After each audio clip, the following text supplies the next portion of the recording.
नमस्कार। आज देश की तमाम फटाफट खबरों में आपका स्वागत है। आप न्यूज़ के चैनल इसलिए देखो क्योंकि आपको सूचना प्राप्त करनी है। सूचना आपको पेट्रोल के बढ़ते दामों के बारे में प्राप्त करनी है। सूचना आपको अपने बच्चों की बेरोजगारी से संबंध के बारे में बात करनी है। सूचना आपको बढ़ती हुई महंगाई से या ऐसी जो भी आपने समस्याएं कोरोना काल में भुगती हो या आज भी अस्पतालों में भुगत रहे हो, उनके बारे में यदि आप सूचना प्राप्त करना चाहते हो तो ऐसे चैनलों को बढ़ावा दें जिन पर इस प्रकार की सूचना हो। और यदि आप ऐसे चैनलों को बढ़ावा देंगे जिन पर किसी का अपमान किया जा रहा हो, किसी के मन में आपके प्रति गंदगी भरने का काम किया जा रहा हो, तो इस प्रकार न तो आपका फ़ायदा होगा, ना आपके परिवार का फ़ायदा होगा, ना आपके बच्चों का भविष्य का फ़ायदा होगा। इससे क्या होगा ये एक बार विचार करें और उन चैनलों को बढ़ावा दें जिन पर आपके बच्चों के लिए भविष्य के लिए अच्छी खबरें हो। तो बढ़ते हैं खबरों की ओर। अरबाज के साथ किसी भी तरह के संबंधों और खारिज करते हुए मुकुल रोहतगी ने आज कहा कि उसके पास क्या मिला इसका आर्यन से कोई लेना देना नहीं है। वकील ने कहा कि आर्यन युवा है, उन्हें सुधार गृह भेजा जा सकता है। आर्यन खान के वकील मुकुल रोहतगी ने बहस में कहा कि अमेरिका में गांजे का इस्तेमाल लीगल है। रोहतगी ने सुप्रीम कोर्ट के फैसले का हवाला दिया। मुकुल रोहतगी ने कहा कि पंचनामे में फ़ोन जब्त होने का जिक्र नहीं किया गया है। भारत के पूर्व अटॉर्नी जनरल मुकुल रोहतगी ने ड्रग्स मामले में कहा कि बिना किसी सबूत के पिछले 23 दिन से आर्यन खान को जेल में रखा गया है। आर्यन के वकील ने कोर्ट में कहा कि उनके ऊपर एनडीपीएस एक्ट बनता ही नहीं है। वकील मुकुल रोहतगी ने बहस के दौरान सवाल खड़ा किया कि अभी तक आर्यन का मेडिकल टेस्ट क्यों नहीं कराया गया। मुकुल रोहतगी ने बताया कि आर्यन पार्टी में गेस्ट के तौर पर पहुंचे थे और आर्यन का दूसरे आरोपियों के साथ कोई संबंध नहीं। आर्यन खान को आज भी जमानत नहीं मिली है और कल भी सुनवाई जारी रहेगी।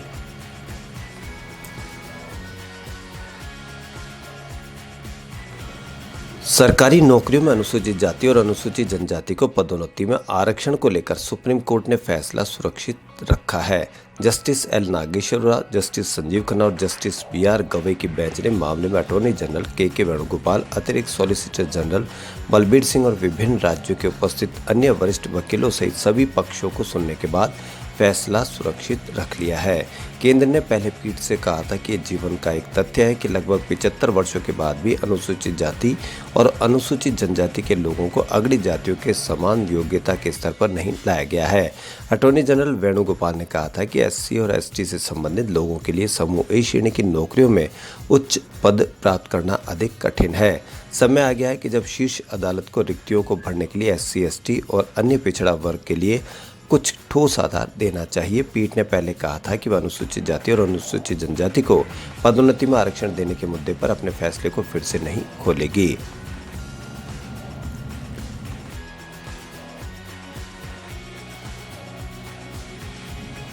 आईसीसी टी20 विश्व कप में रविवार को भारत और पाकिस्तान के बीच मुकाबला खेला गया।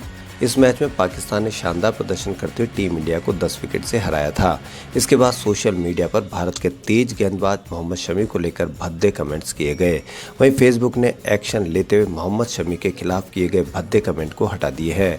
पाकिस्तान के खिलाफ मिली हार के बाद शमी को लेकर सोशल मीडिया भद्दे कमेंट्स और आपत्तिजनक भाषा से पट गया था। शमी भारत की टीम में इकलौते शामिल मुस्लिम खिलाड़ी हैं। पाकिस्तान के खिलाफ मुकाबले में मोहम्मद शमी काफ़ी महंगे साबित हुए थे।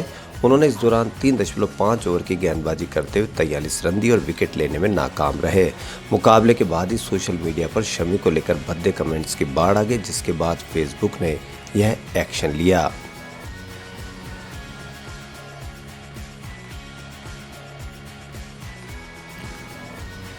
कांग्रेस की मंगलवार को ही बैठक में सर्वसम्मति से 3 अहम फैसले लिए गए। कांग्रेस प्रवक्ता रणदीप सुरजेवाला ने एक प्रेस कॉन्फ्रेंस में जानकारी देते हुए बताया कि पार्टी ने हर वार्ड, हर गांव तक सदस्यता अभियान चलाने का फैसला किया है। केंद्र सरकार पर निशाना साधते हुए उन्होंने कहा कि महिलाएं और अल्पसंख्यक आज सरकार की बेरहम मार झेल रहे हैं। पेट्रोल, डीजल और सब्जियों के दाम आसमान को छू रहे। रसोई गैस आम आदमी की पहुंच से बाहर होती जा रही है। सुरजेवाला ने कहा कि बेरोजगारी और अन्य समस्याओं का एक ही हल है, कांग्रेस से जुड़ना।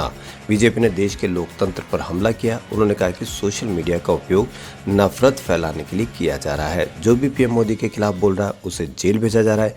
कांग्रेस के इसके विरोध में वैचारिक जंग छेड़ने का ऐलान किया है। इसके तहत जन जागरण अभियान 14 नवंबर से शुरू किया जाएगा। सुरजेवाला ने इस दौरान कहा कि गोवा के पूर्व राज्यपाल ने जो खुलासा किया है वह अपने आप में गंभीर है। यह बीजेपी के मुख्यमंत्री और पीएम की भूमिका पर ही सवाल है।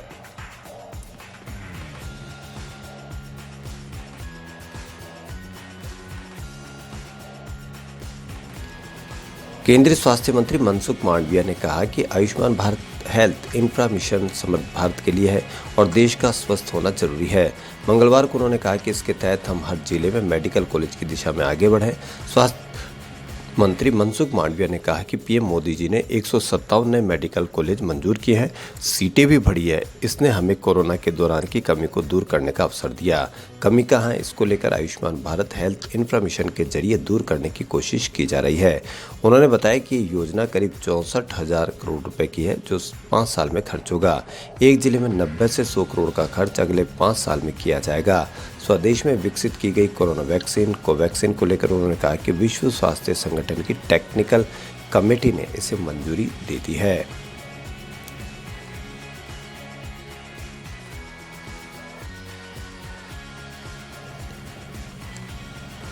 पेगासस जासूसी केस में सुप्रीम कोर्ट बुधवार को फैसला सुनाएगा। मुख्य न्यायाधीश की अध्यक्षता वाली 3 जजों की बेंच ये फैसला सुनाएगी।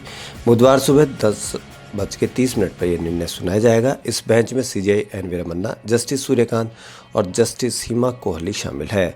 पेगासस कांड की जांच को लेकर 12 याचिकाएं दायर की गई थी। माना जा रहा है कि सुप्रीम कोर्ट पेगासस केस की जांच के लिए एक्सपर्ट कमेटी गठित कर सकता है।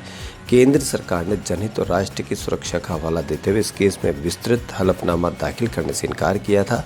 गौरतलब है कि वकील एमएल शर्मा, माकपा सांसद जॉन बिट्टास, पत्रकार N Rampur, IIM professor Jagdeep Chhokar, Narendra Mishra, Paranjoy Guha Thakurta, Rupesh Kumar Singh, SNM आबदी, पूर्व वित्त मंत्री यशवंत सिन्हा और एडिटर गिल्ड्स ऑफ इंडिया ने इस मामले में याचिकाएं दाखिल की है।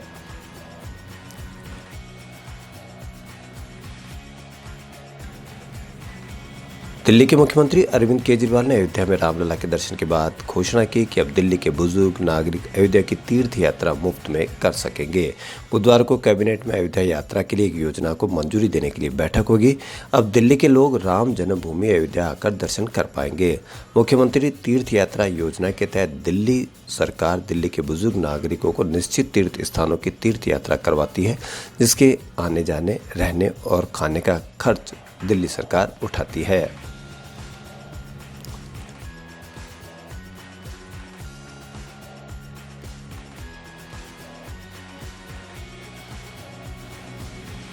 एक्ट्रेस कंगना रनौत को 25 अक्टूबर को नेशनल फिल्म अवार्ड से सम्मानित किया गया।